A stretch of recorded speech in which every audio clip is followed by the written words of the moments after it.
Olá, meus amores, sejam muito bem-vindos ao canal do Buquinf. Eu sou a professora e enfermeira doutora Simone Souza Urbano e hoje nós vamos ter uma aula completa sobre NR32. NR32 é uma norma regulamentadora que protege todos nós que trabalhamos na área da saúde.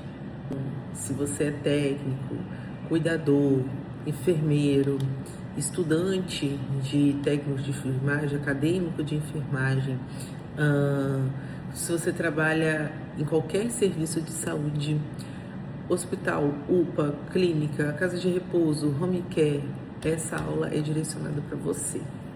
Hoje eu vou te mostrar de forma clara e objetiva como é que funciona a questão da norma regulamentadora 32, tá? Voltada para a nossa prática do dia a dia. Como evitar acidentes, reduzir riscos, prevenir também, né? Como garantir um cuidado seguro ao paciente. E também para o seu serviço, trazendo mais qualidade. Então, já deixe seu like, se inscreva no canal e vamos começar a aula. Quando a gente fala de norma regulamentadora 32 ou NR32, nós falamos sobre riscos. Afinal, a NR32 só existe porque existem riscos. E esses riscos, eles não são fechados em micro-organismos, vírus, bactéria, fungos, não. Além disso. Por quê? Existe muito mais, existe muita coisa por trás dos riscos que a gente imagina.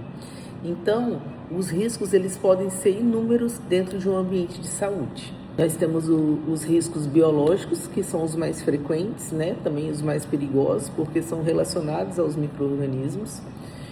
Nós temos os riscos químicos, que principalmente farmácia, CME, manipulação. Nós temos os riscos físicos, radiação, ruído, temperatura.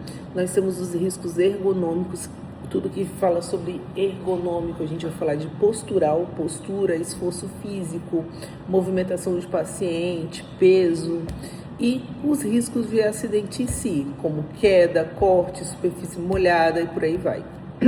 Olha, gente, que eu vou falar com vocês por experiência própria, tá?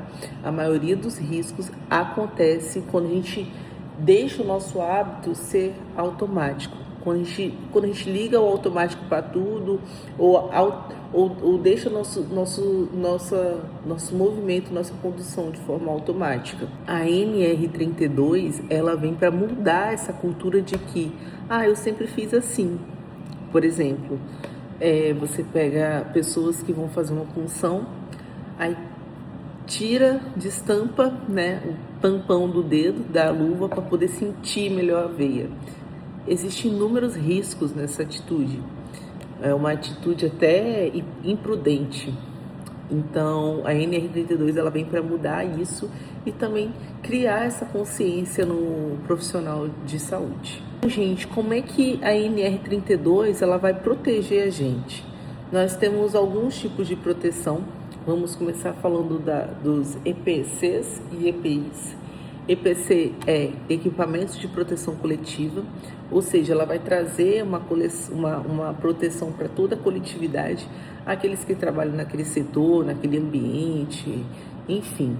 Isso vai incluir cabines de segurança biológica, vai incluir coifa, vai incluir ar-condicionado, ventilação adequada, coletores de pérfuro cortante, sinalização, barreira física, chuveiro, lava-óleos, tudo isso, extintor de incêndio, tudo isso são equipamentos de proteção coletiva, que não só vai proteger mas como um todo e até a estrutura em si. Depois dos equipamentos de proteção coletiva, nós temos os equipamentos de proteção individual. Os equipamentos de proteção individual é para cada profissional poder usar, para ele poder se proteger e também, né, conseguir fazer um trabalho com segurança naquele paciente ou junto com aquele material, enfim. Alguns tipos de EPI são luvas, máscaras, óculos, capote, propé, que é para proteção dos pés, capote impermeável, capote cirúrgico, máscara N95, Dosímetro, para quem trabalha com radiação. Para quem não sabe, o dosímetro ele vai dosar literalmente o quantitativo de radiação que aquele profissional está exposto. Mas existe um terceiro nível de proteção, de segurança, né, que a gente fala, que é o mais importante, que são as medidas de comportamento. É através das medidas de comportamento que o profissional ele vai criar consciência se realmente se deve fazer ou não, se ele vai estar sendo exposto aos riscos durante aquela atividade ou não, se é seguro desenvolver aquilo ou não. Algumas medidas de comportamento são não reencapar a agulha, nunca, jamais, principalmente após a entrada dessa agulha, né, no organismo, a penetração ou punção, enfim. Não comer na sala de medicação, afinal a gente não pode comer em setor nenhum, a não ser que seja no refeitório. Não usar jaleco fora da unidade. Hoje a gente vai um pouquinho mais além disso, né? O ideal é que, se o profissional vai embora da instituição, ele tome um banho, troque de roupa. Não usar adorno, não usar maquiagem pesada, não fumar dentro, aos arredores dos setores, não beber, consumir bebidas alcoólicas, não improvisar técnicas. Então é aquilo, né, gente? O EPI, ele vai compensar o erro do comportamento, mas dependendo de como é esse comportamento e como a pessoa traz esse comportamento, se ela é um hábito na vida dela, nem sempre essa compensação vai dar certo, tá? Não adianta e a pessoa tá toda paramentada da cabeça aos pés e não seguir uma conduta segura, tá? Gente, então a gente vai chamar um pouquinho, vai chamar a atenção dos riscos biológicos, tá? Os riscos biológicos, eles é um ponto muito cobrado na NR32, também é onde acontecem os piores acidentes, tá? Quando a gente fala de risco biológico, a gente não está fechado só para sangue, mas para saliva, secreção, fluido corporal, material de curativo, material de nebulização, enfim. E quando a gente fala de risco biológico, a NR32 ela é muito clara sobre isso. Todo serviço de saúde ele tem que ter um plano de prevenção de riscos biológicos, fornecendo treinamento, capacitação, vacinação. Ah, mas a minha esposa vai me matar. Não pode. Ah, mas eu ganhei um congresso. Não pode. Ah, mas eu preciso medir minhas... Não pode. Anéis, alianças, relógios de pulso, pulseira, brinco, piercings, corrente, presilha, broche, gravata, crachá pendurado. Não pode. Carimbo cheio de pedrinha brilhante ou qualquer outro objeto que possa favorecer a contaminação biológica ou o acúmulo de resíduos. Não pode. E quem não pode? Médicos, enfermeiros, técnicos, farmacêuticos, nutricionistas, psicólogos, educadores, terapeutas, fisioterapeutas, odontólogos, assistentes sociais, copeiras, cozinheiras, camareiras, profissionais da higienização e coleta de resíduos, profissionais de lavanderia, laboratório, imagem, todos os profissionais. Não pode. Funcionários do administrativo que atuam nas áreas assistenciais, mesmo que em função administrativa, também está proibido o uso de adulto. Principais normas da RN32. Não utilizar adornos. Tudo que a gente já falou, brinco, anel, aliança, piercing, relógio, corrente, colar, tem que tirar o meu também. Não consumir alimentos nos postos de trabalho, somente em refeitórios e copas. Nunca usar jaleco fora do ambiente hospitalar. Cabelos devem estar sempre presos ou com touca, barba sempre aparada. Não utilizar pias para fins diferentes do que o previsto. Sempre lavar as mãos. Usar os equipamentos de proteção individual. Os riscos e os danos são altíssimos, desde o descumprimento da legislação, multas, sanções, até os danos graves causados ao paciente. Imagine que uma unha com alongamento, gel, etc., é como se não fosse lavada por um período até a troca desses materiais. 15 dias sem lavar a mão? Passou por quantos pacientes? O tamanho da unha aceita para os profissionais de saúde é de 0,5 centímetros, conforme o documento da OMS divulgado aí pela Anvisa. Ah, mas eu uso luvas. Não pode. A restrição deve ser feita antes da entrada do profissional nas portas da instituição.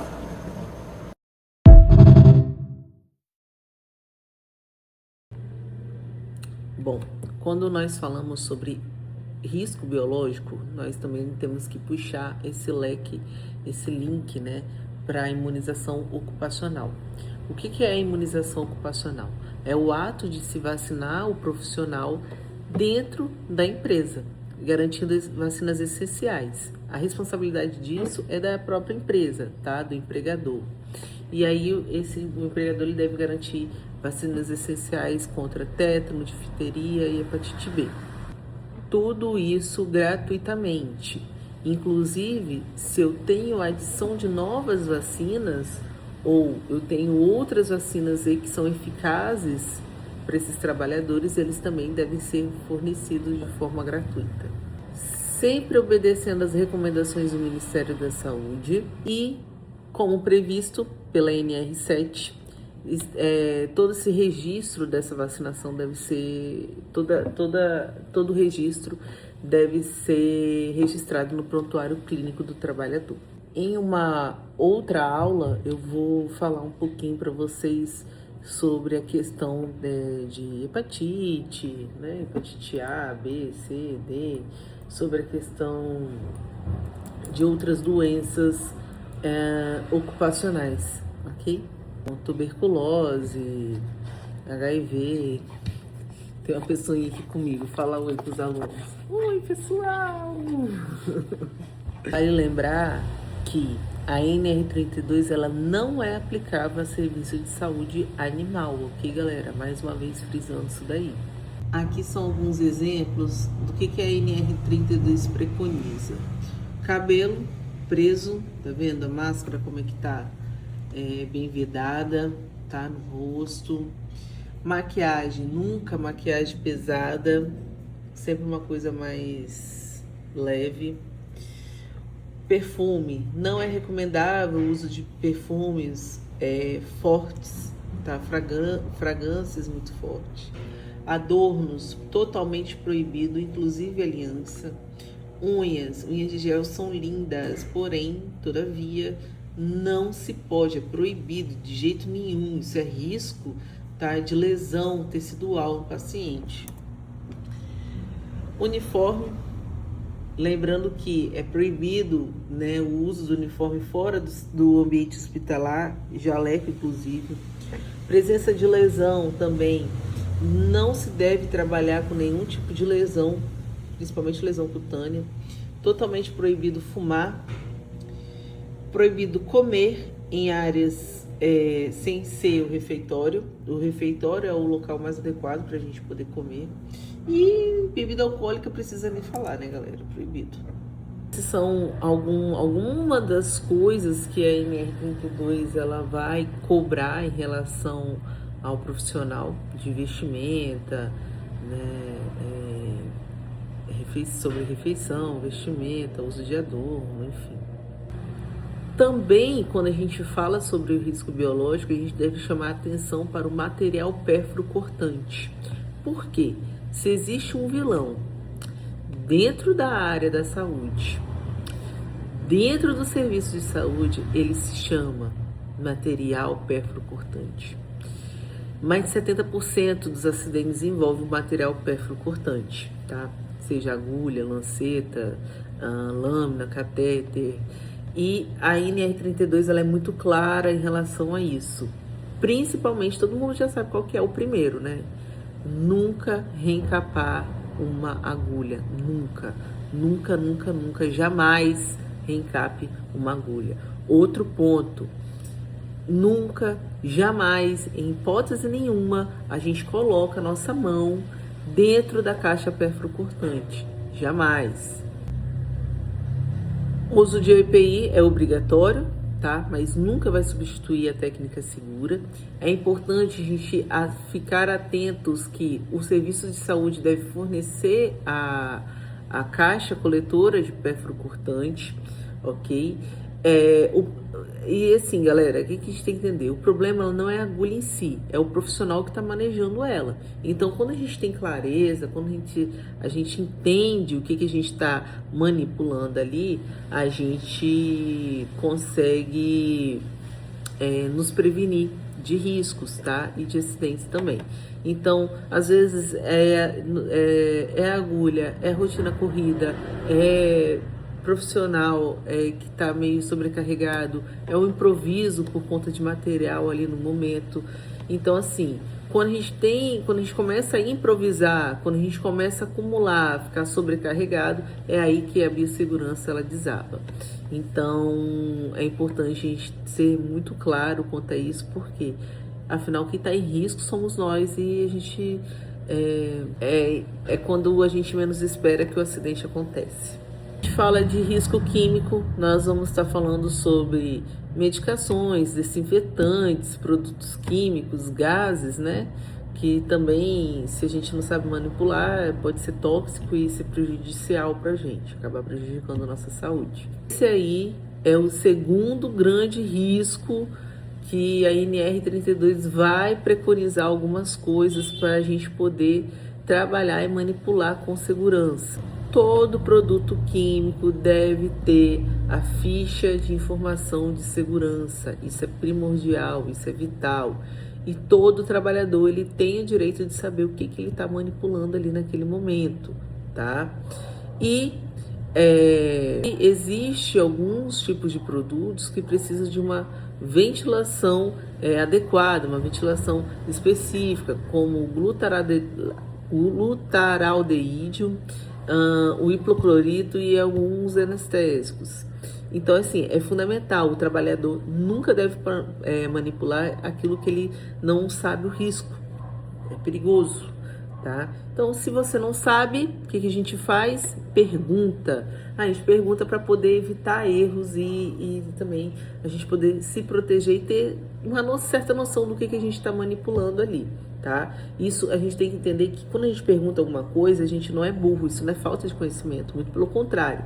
Isso é responsabilidade, tanto para você, quanto para o seu paciente, quanto para os seus colegas e por aí vai. Quando a gente fala de risco físico, muita gente vai falar que isso aí é só questão da galera da radiologia. Só que não, risco físico não é só radiação, não é só radiação de ionizantes e tal. Muito pelo contrário, ele vai além disso, ele vai equipamentos, vai barulho, calor, umidade, iluminação, que às vezes não pode ser adequada, isso traz alguns prejuízos, tá? Então, quando a gente fala de risco físico, é natural a gente trazer isso para a radiologia, e quando a gente traz isso, a NR32 ela também é bem específica, direta quanto ao assunto. Nós precisamos ter uma sinalização adequada, blindagem para aquela radiação que aquele profissional está exposto, avental plumbífero, dosímetro individual, o dosímetro é importantíssimo, e o treinamento anual específico, tá? E também a gente deve preconizar sempre que gestantes nunca, jamais devem trabalhar em áreas de radiação ionizante. Inclusive, isso é um direito garantido do trabalhador. Já quando a gente fala sobre riscos ergonômicos, a gente pode chamar atenção para acidentes com pacientes. Isso pode acontecer principalmente quando a pessoa está sozinha com o paciente e precisa mudar o decúbito, precisa tirar esse paciente da maca ou pôr esse paciente na maca, enfim, pode acabar acontecendo algum acidente. Então, ainda assim, quando a gente fala de ergonomia, risco ergonômico, ele ainda é muito subestimado dentro dos serviços de saúde, tá? Às vezes o profissional de saúde, ele naturaliza o se sentir mal. Ele acha natural sentir aquela dor na coluna, ele acha natural toda vez que vai passar o seu José sozinha da maca para cadeira, ficar com o nervo ciático todo travado, acho que isso é normal. Só que não, galera, a gente precisa também reforçar, né, os deveres do empregador, que é fornecer equipamentos de mobilização, orientar técnicas corretas. Dentro dessa orientação eu preciso de um treinamento, eu preciso de uma capacitação desses profissionais, eu preciso evitar que o trabalhador force além do adequado, Por isso, quando a gente fala disso, também a gente traz uma atenção, porque nós que somos da enfermagem, nós trabalhamos em equipe. Então, se eu vejo a necessidade de chamar outras pessoas da minha equipe, eu preciso chamar, para eu não sobrecarregar, eu não me machucar e não ser um evento, né, de prejuízo em si. Organizar jornadas e pausas de trabalho e um alerta. A maioria das dores crônicas dos profissionais não começou de um grande acidente, não, mas sim de sobrecargas ignoradas diariamente. O nosso corpo ele vai suportando até chegar uma hora que a gente não vai, porque as costas vão travar e o seu corpo todo vai travar. E aí, meu amigo, é mais difícil intermediar essa situação. Sim, a gente tem que entender que a responsabilidade do trabalhador, ela começa a partir do momento que ele reconhece os riscos que ele está exposto.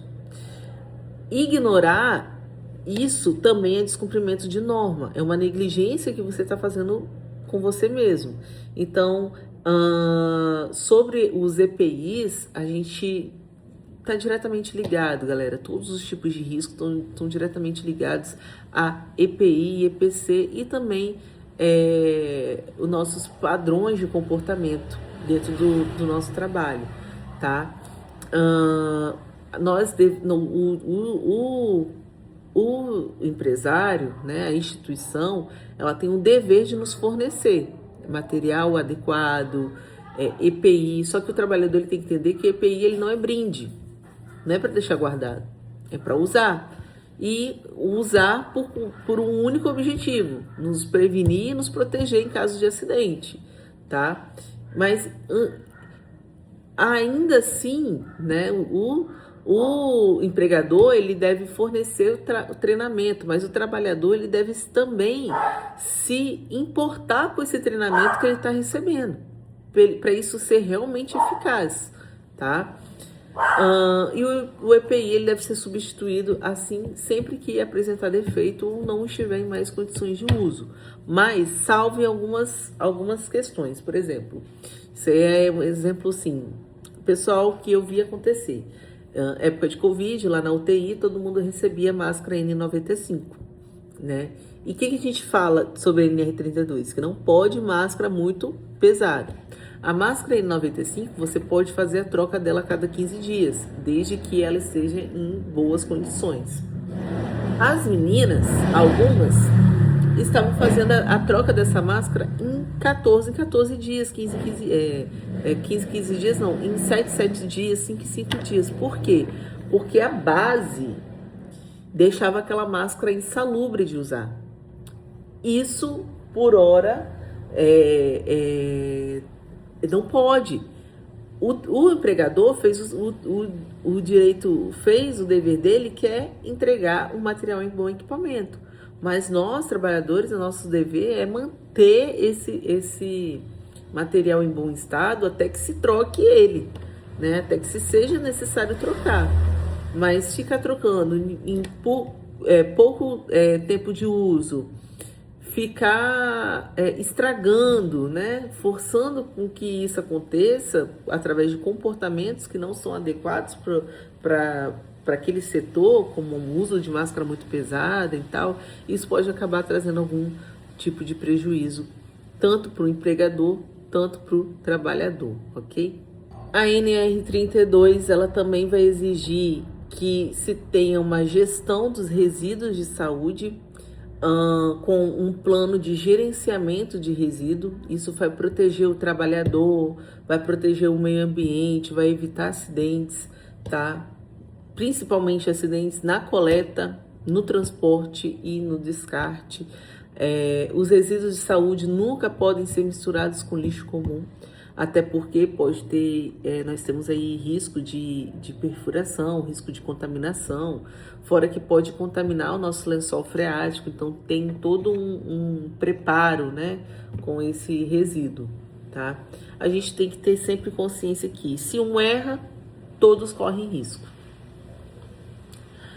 Algumas responsabilidades legais e o código de ética, a gente vê que está muito linkado, tanto a NR32 com o Código de Ética de Enfermagem. Por que está ligado? Porque a segurança do trabalhador está diretamente ligada à segurança do paciente, tá? Todo profissional tem a obrigação ética de conhecer a norma, recusar práticas inseguras. A gente está vendo aí alguns exemplos que infelizmente aconteceram e ainda acontece por conta dessa negligência. Comunicar riscos, notificar acidentes imediatamente. E volto a falar aqui, comunicar não é só escrever. Não é falar, fulano, não quer. Não, comunicar é falar. Comunicar de forma clara e registrar essa comunicação, tá? O erro, às vezes quando um erro ele vai se efetivar, ele não é só de um profissional, mas sim de todo um sistema, de toda uma cadeia.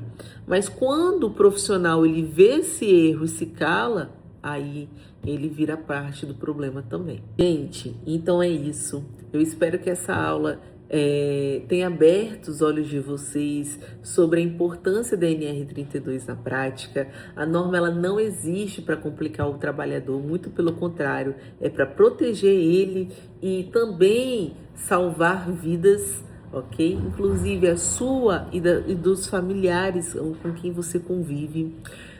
Se você gostou, deixe seu like, compartilhe esse vídeo com quem vai estudar junto com você e comenta aqui embaixo qual tema que você quer para as próximas aulas. Beijão!